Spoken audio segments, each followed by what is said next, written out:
அபிஷேக ஒலிவமரம் ஆலயத்தில் நடப்பட்டவன் உம் சமூகத்தில் வாழ்கின்றவன் அன்பையே நம்புபவன்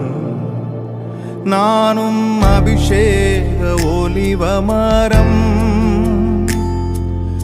ஆலயத்தில் நடப்பட்டவன் உம் சமூகத்தில் வாழ்கின்றவன்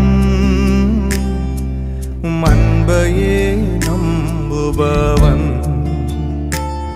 உம் வசனம்தான் பசியாற்றும் உணவு உம் பிரசனம்தான் தாகம் தீர்க்கும் தண்ணீர்